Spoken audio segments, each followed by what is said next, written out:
ভাবুন তো ১৯ শতকের একটা কবিতা, কিন্তু পড়তে গেলে মনে হয় যেন একটা হাড় হিম করা সাইকোলজিক্যাল থ্রিলার দেখছেন।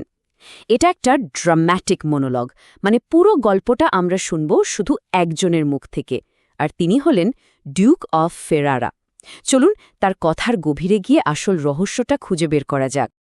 কবিতার ঠিক শুরুতেই এই লাইন দুটো আমাদের নিয়ে যায় রেনেসাঁস ইতালির এক ডিউকের আর্ট গ্যালারিতে।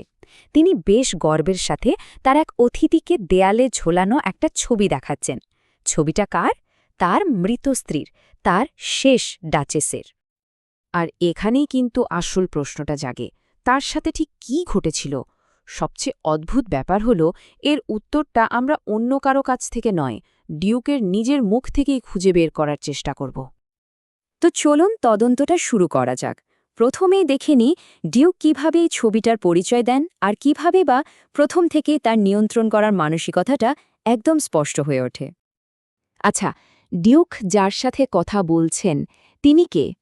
তিনি আসলে একজন দূত, যিনি ডিউকের পরবর্তী বিয়ের প্রস্তাব নিয়ে এসেছেন। আর ডিউক যেন দয়া করে তাকে এই ছবিটি দেখার একটা বিরল সুযোগ দিচ্ছেন। আর ঠিক এখানেই আমরা প্রথম বড়সড় একটা ক্লু পাই। ডিউক খুব স্পষ্ট করে জানিয়ে দেন একমাত্র তারই অধিকার আছে এই ছবির ওপর থেকে পর্দা সরানোর।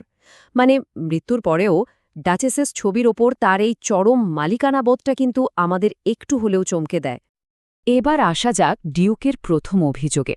তার অভিযোগের কেন্দ্রে আছে ছবির একটা খুব নির্দিষ্ট জিনিস, ডাচেসের মুখের ওই হাসিটা।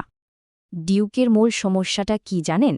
তার মতে ডাচেসের গালের ওই আনন্দের আভা তার স্বামীর জন্য আসেনি, বরং ওটা ছিল চিত্রকর ফ্রা প্যান্ডলফের কোনো সাধারণ প্রশংসার ফল।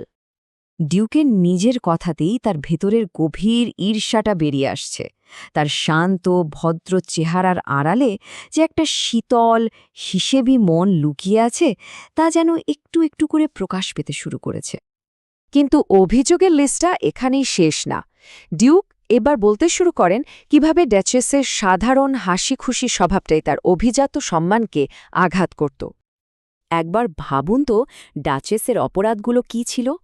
সূর্যাস্ত দেখে খুশি হওয়া, কোনো চাকরের দেওয়া চেরির উপহারে আনন্দ পাওয়া, বা নিজের সাদা খচ্চরটার পিঠে চড়া, এসব ছোটখাটো নিষ্পাপ আনন্দই ছিল তার অপরাধ। এই তালিকাটাই বলে দেয় ডিউকের অভিযোগগুলো কতটা তুচ্ছ আর অদ্ভুত। মানে ডিউকের এই কাব্যি করে বলা কথাগুলোর আসল মানেটা কি? সোজা কথায়, তার চোখে ডাচেস তার ভালোবাসার কোনো বিশেষ মূল্য দিতেন না।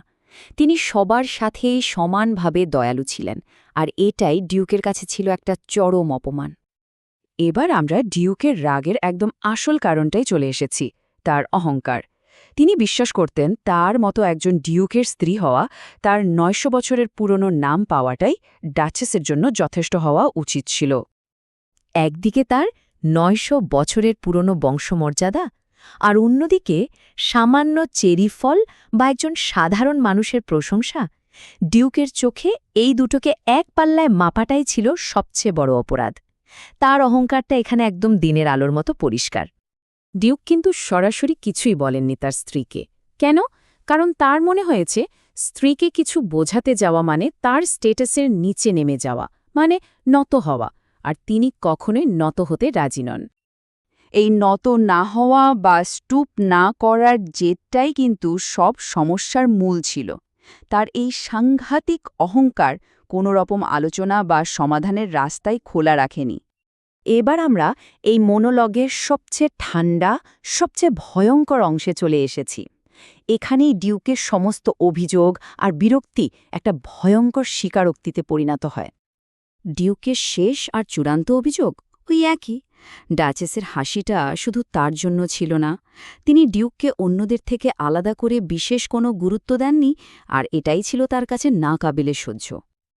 আর এর পরেই আসে কবিতার সেই দুটো লাইন যা শুনলে গায়ে কাটা দেয়। এই ব্যাপারটা বাড়তে থাকল, আমি আদেশ দিলাম, তারপর সব হাসি একসাথেই থেমে গেল। এই অস্পষ্ট কিন্তু চূড়ান্ত স্বীকারোক্তিটা একটা হিমশীতল প্রশ্ন রেখে যায়। কিসের আদেশ দিয়েছিলেন তিনি? আর ঠিক এখানেই গল্পটা একটা সাংঘাতিক মোড় নেয়। কারণ ডিউক শুধু পুরনো দিনের স্মৃতিচারণ করছেন না, তিনি আসলে তার পরের বিয়ের জন্য দর কষাকষি করছেন। এই পুরো গল্পটা আসলে একটা ঠান্ডা মাথার সতর্কবার্তা। ডিউক নিজেই তো বলছেন তার লক্ষ্য হল দূতের মনিবের মেয়ে। ভাবুন একবার, তার মানে পুরো গল্পটা আসলে একটা প্রচ্ছন্ন হুমকি। তিনি যেন তার ভবিষ্যৎ স্ত্রীকে আর তার বাবাকে একটা মেসেজ দিচ্ছেন, আমার নিয়ম না মানলে তোমার পরিণতিও একই হবে। একদম শেষে ডিউক আরও একটা শিল্পকর্মের দিকে দূতের মনোযোগ নিয়ে যান, আর এই শিল্পকর্মটা যেন তার নিজের মানসিকতারই একটা নিখুঁত প্রতীক। নিজের পরের বিয়ের কথা শেষ করেই তিনি হঠাৎ করে এই নেপচুনের মূর্তিটার কথা তোলেন, যেটা নাকি স্পেশালভাবে তার জন্য বানানো হয়েছে। এটা কিন্তু এমনি এমনি নয়, এর মানেটা কিন্তু জলের মতো পরিষ্কার।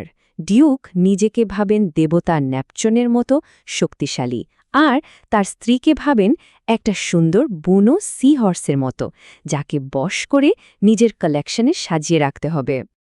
এই পুরো বিশ্লেষণটা আমাদের একটা অস্বস্তিকর প্রশ্নের সামনে দাঁড় করিয়ে দেয়। ডিউকের আর্ট গ্যালারির পরবর্তী সংযোজন কি তার নতুন স্ত্রী হতে চলেছে? ক্ষমতা আর নিয়ন্ত্রণের এই ভয়ঙ্কর খেলা কি চলতেই থাকবে?